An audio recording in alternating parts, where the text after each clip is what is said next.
Mi chiamo Guido Zanovello. Mon nom est Guido Zanovello. Je suis ingénieur et manager dans le secteur de l'ingénierie depuis 40 ans.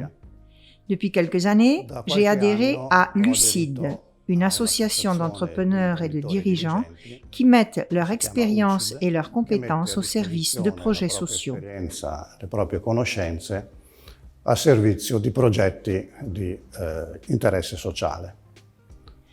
Je m'occupe en particulier de projets d'alternance pour les jeunes et du projet Migraventure. J'y donne un cours d'introduction à l'entrepreneuriat.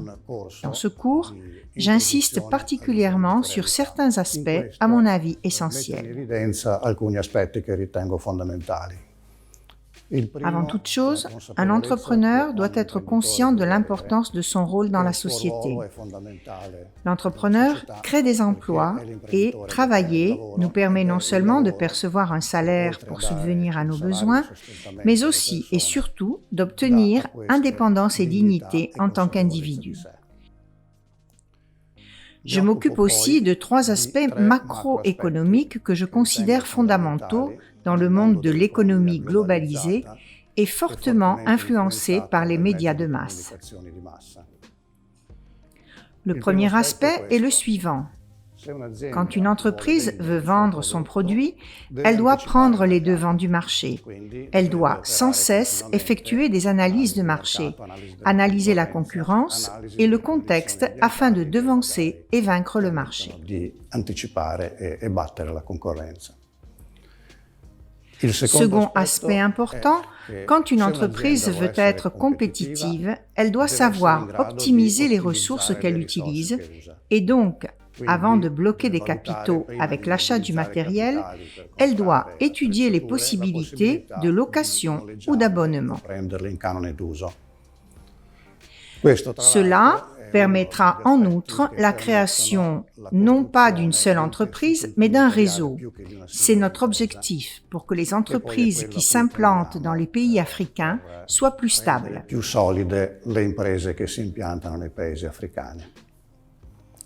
Troisièmement, et dernier aspect, pour entrer en contact avec la clientèle, l'entreprise doit se faire connaître et pour cela, soigner tous les aspects de l'image d'entreprise, y compris sur les réseaux sociaux qui sont désormais très utilisés, même dans les pays africains. L'entreprise doit innover constamment. La clientèle doit être convaincue que l'entrepreneur produit un bien pour satisfaire des besoins et non pas dans la seule intention de vendre.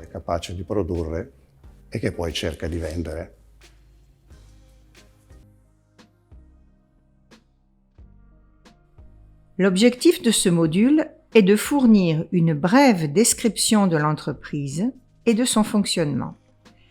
Nous approfondirons l'idée d'entreprise sous son aspect social et non lucratif.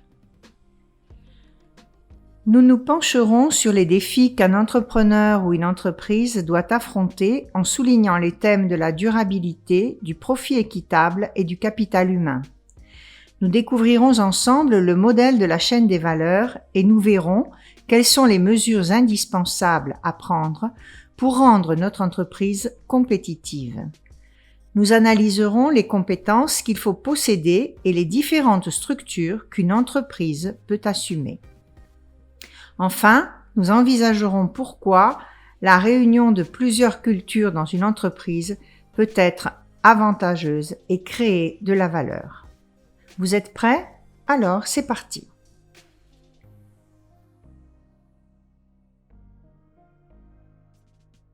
De nos jours, faire des affaires exige une claire vision des objectifs et une grande capacité d'orientation sur les marchés.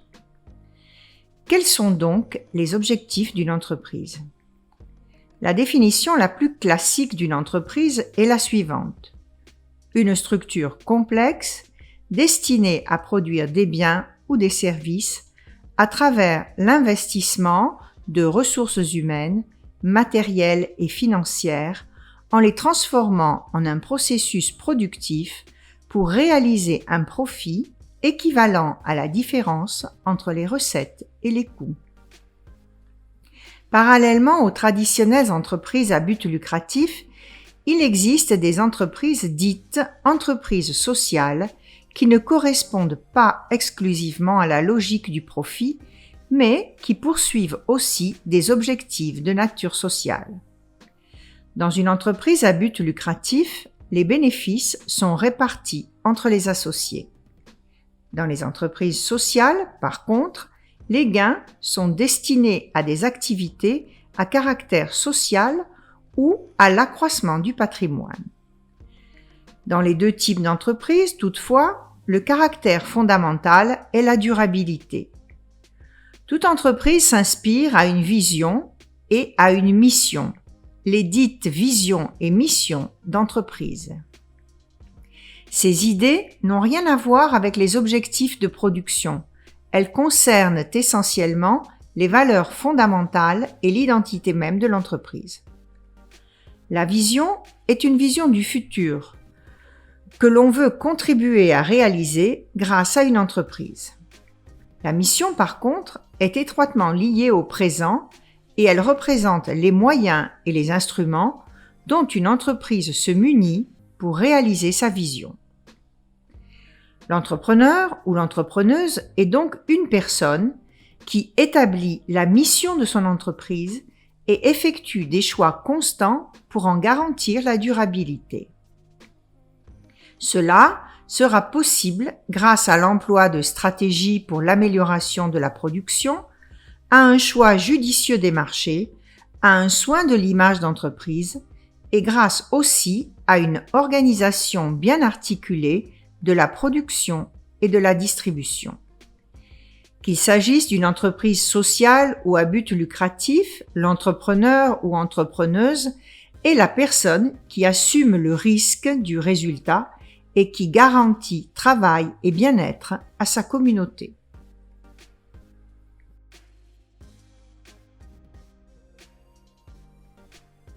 De nos jours, quels défis doivent affronter les hommes et les femmes d'affaires ? Un grand nombre. De même que nombreuses peuvent être les opportunités.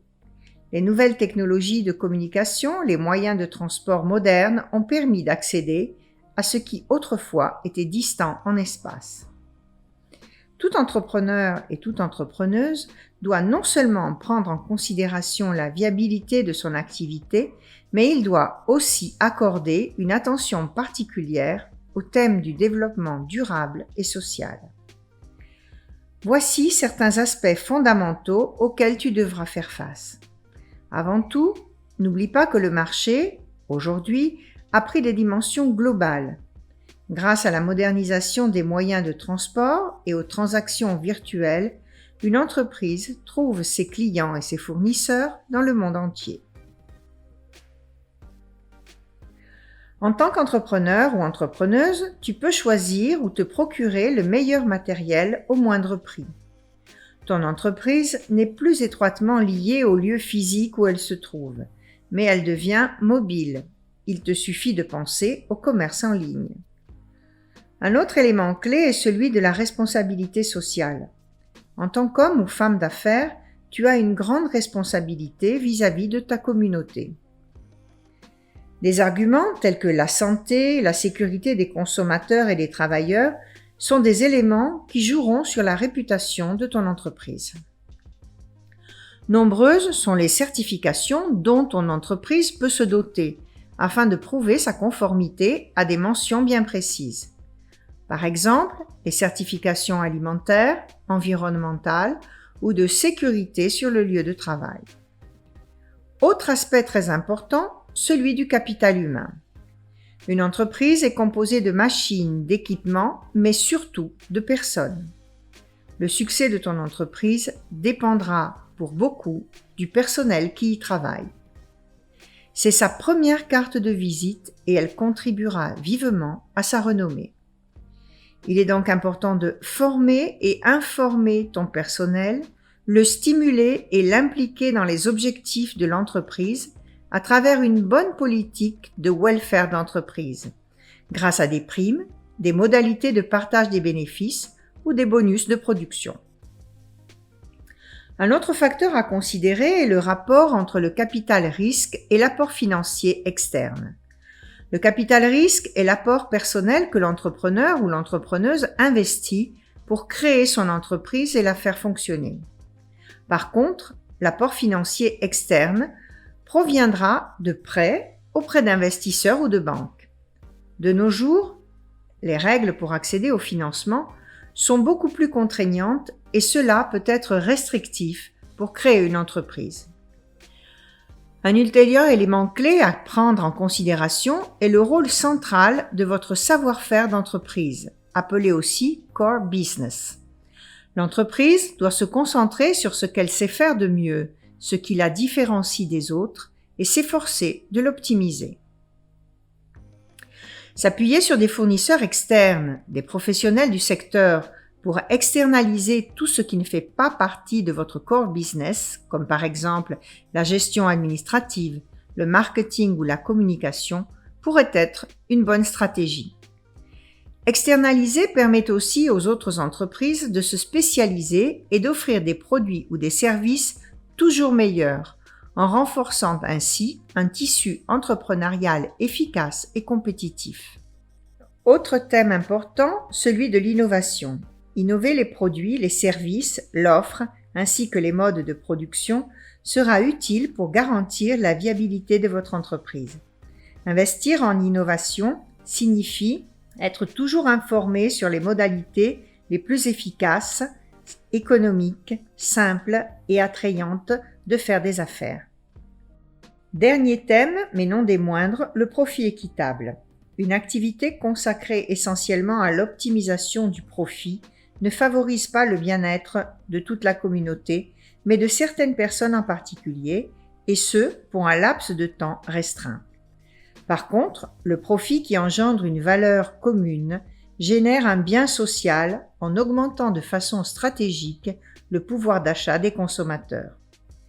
Certains modèles d'entreprises occidentales qui s'étaient consacrés à la seule optimisation des bénéfices ont abouti à l'appauvrissement du tissu social où elles œuvraient et ont fait faillite.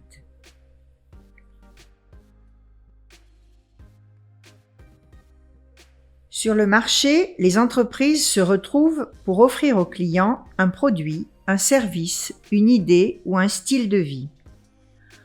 Pourquoi le client devrait-il choisir ton entreprise? Qu'est-ce que tu proposes que les autres n'ont pas? Une valeur ajoutée, faite d'un mélange d'idées, de solutions et de services. N'oublie pas que la marge de bénéfice de ton entreprise est la différence entre la valeur créée et le coût soutenu pour obtenir cette valeur. Dans un marché où la concurrence est forte et aguerrie, parler de la valeur que ton entreprise instaure pour le client est stratégique. Michael Porter, un des plus grands experts de stratégie d'entreprise et d'avantages concurrentiels, est l'auteur du modèle de la value chain, la chaîne de valeur. Ce modèle considère l'entreprise comme un système composé de plusieurs fonctions. Chacune de ces fonctions représente un anneau de la chaîne de transformation des ressources de départ en un produit ou service final. Cette chaîne est composée par 9 processus divisés en activités primaires et activités de support aux activités primaires. Au sein d'une entreprise, les activités primaires concernées peuvent être divisées en 5 blocs. Le premier concerne la logistique en entrée, c'est-à-dire les activités d'approvisionnement des matières premières et la gestion du dépôt. Le second est celui des opérations, c'est-à-dire les activités liées à la production directe des biens ou des services. Le troisième est le bloc de la logistique en sortie, c'est-à-dire les activités qui gèrent les mouvements de biens ou de services à l'extérieur de l'entreprise, par exemple les livraisons. Le quatrième est celui du marketing et des ventes. Le dernier est celui du service après-vente, c'est-à-dire toutes les activités qui sont de support aux clients, comme les réparations ou la fourniture des pièces de rechange. Les activités de support sont divisées en 4 blocs. Le premier est celui des activités de procurement, c'est-à-dire la section qui s'occupe de gérer l'achat des ressources utiles à la production de biens et de services. Le second est celui des ressources humaines, c'est-à-dire toutes les activités de recherche, sélection, formation et gestion du personnel. Et puis, il y a les activités de développement technologique. Il s'agit en particulier des activités du secteur de la recherche et du développement qui s'occupent de la mise à jour des processus d'informatisation et d'élaboration de nouveaux produits ou services. Enfin, il y a les activités d'infrastructure qui concernent la programmation, la comptabilité financière, l'administration et la gestion légale. Pour certaines fonctions, la chaîne de valeur peut être prolongée aux services que l'on a choisi d'externaliser, comme par exemple les fonctions de comptabilité qui deviennent elles aussi des anneaux externes de notre chaîne de valeur. Le modèle de la chaîne de valeur te permet de considérer chaque fonction de ton entreprise comme partie intégrante d'un unique processus et d'en renforcer les relations sur le plan interne. En outre, ce modèle te permet de comprendre où l'entreprise peut progresser en générant de la valeur.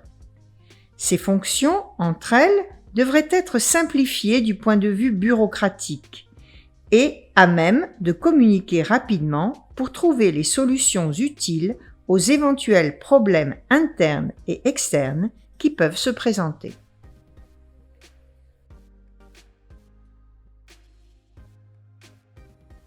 Comment se défendre de la concurrence ? Sur le marché, surtout si un secteur est considéré en essor, la concurrence est très élevée. Nous avons tendance à penser que la concurrence dérive uniquement des compétiteurs, autrement dit des concurrents directs.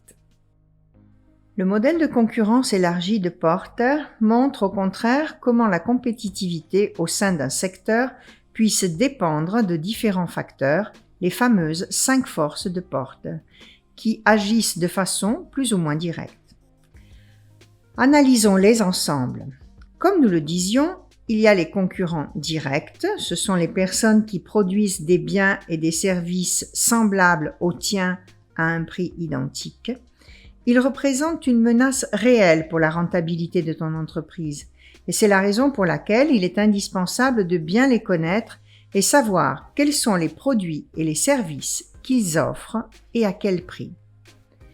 Pour leur faire face, une bonne stratégie peut être celle de proposer un meilleur prix, ou bien de vous présenter avec une image d'entreprise différente à travers des campagnes de marketing incidentes.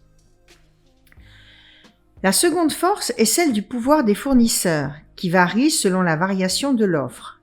Si ton entreprise opère dans un secteur où les fournisseurs sont peu nombreux, le danger est que ce soit eux qui établissent les prix, en risquant ainsi de compromettre les marges de l'entreprise.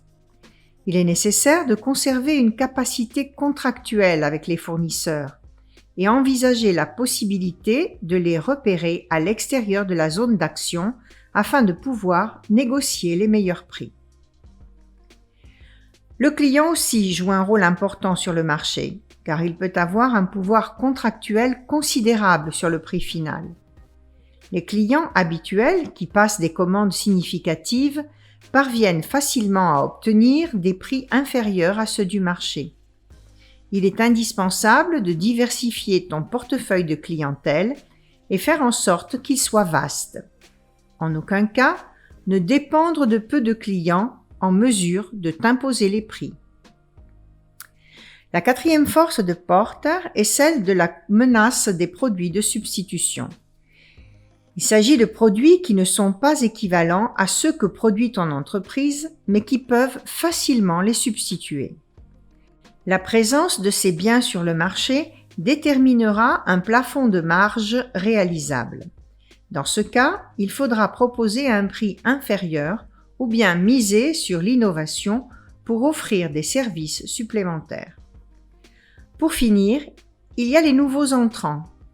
S'il n'y a pas de barrière à l'entrée, les marchés en essor attirent d'éventuels nouveaux intervenants. Les stratégies pour élever des barrières peuvent prévoir la création de brevets ou la formulation d'accords entre concurrents directs. Ce sont là des forces à considérer constamment afin de pouvoir adopter des stratégies de succès et de croissance pour l'entreprise.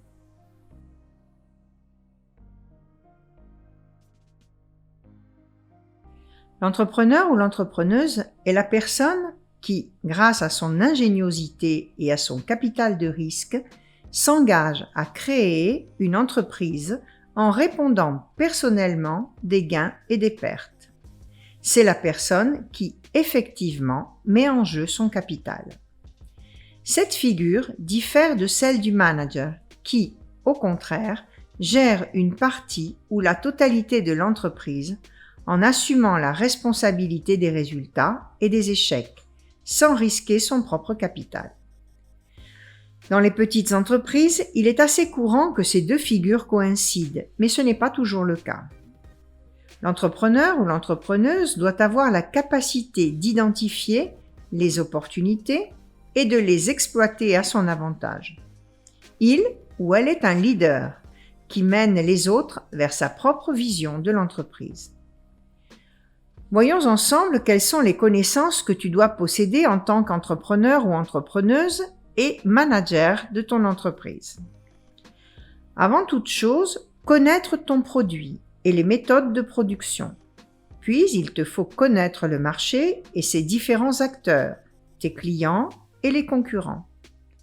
En outre, tu dois posséder des compétences de management, c'est-à-dire connaître les fonctions des techniques d'exécution pour contrôler et accomplir les différentes tâches de ton entreprise. Tu dois être au courant de la législation et de la réglementation du secteur de ton entreprise. Tu dois posséder des compétences de base en matière de finances pour décider comment et quand investir, ainsi qu'une bonne connaissance des systèmes informatiques et des technologies de communication modernes. Pour finir, il est important d'avoir de bonnes capacités relationnelles. Il faut que tu saches choisir et motiver les ressources humaines, déléguer quand c'est nécessaire et contrôler le travail. Il est aussi important d'avoir une bonne dose d'optimisme, proactivité et tendance à la simplification des processus.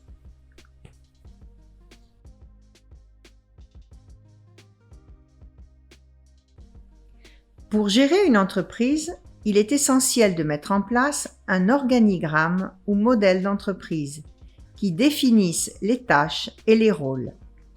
Plus l'entreprise sera grande, plus la nécessité de partager les tâches et les rôles sera importante pour son bon fonctionnement. Ci-dessous, nous verrons les 3 modèles d'organigramme les plus connus. Le premier est celui de l'organigramme qui structure l'entreprise en fonctions de travail générales et séparées les unes des autres, en regroupant les compétences par secteur.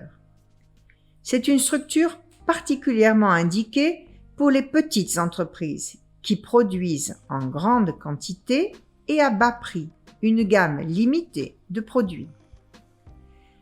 Un autre type d'organigramme est celui divisionnaire, dans lequel la subdivision se fait par produits et services.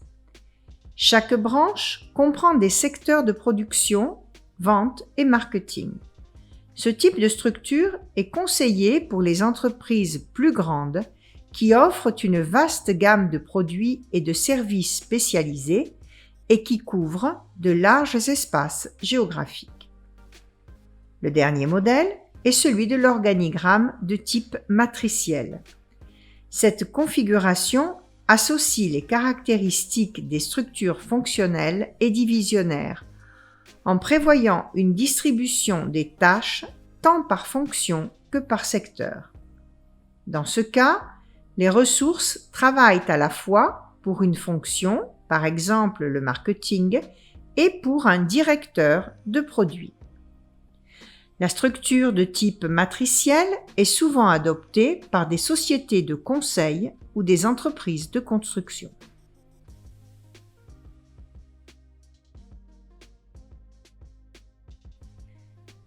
La globalisation des marchés, les nouvelles technologies et la rapidité des transports ont abrégé les distances en augmentant considérablement les opportunités de contact physique ou non entre cultures. Ces relations, unies à une mobilité humaine croissante, ont vivement contribué à la création et au renforcement de réseaux multinationaux. Les migrants, à la tête d'une entreprise, sont en mesure de déployer des ressources en favorisant la création, le développement et l'innovation tant dans les communautés d'origine que dans celles d'accueil. On a vu récemment le développement de nouveaux modèles d'entreprise, cofondés et gérés par des entrepreneurs de cultures diverses. Il est intéressant de souligner combien ce phénomène est nettement avantageux pour le rendement, l'innovation et la compétitivité.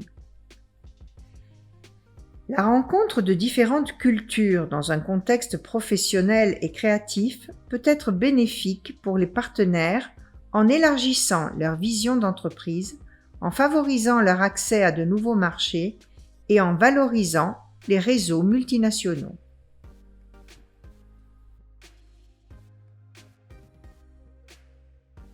Nous voici arrivés à la fin de notre module. Certes, vous aurez compris que le monde des affaires est stimulant, ingénieux et rentable.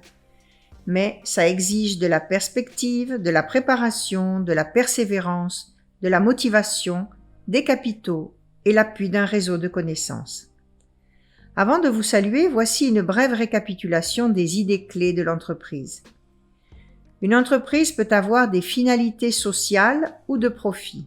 L'important, c'est qu'elle soit économiquement viable. L'entrepreneur ou l'entrepreneuse est la personne qui, grâce à son capital personnel, assume le risque d'un succès ou d'un échec.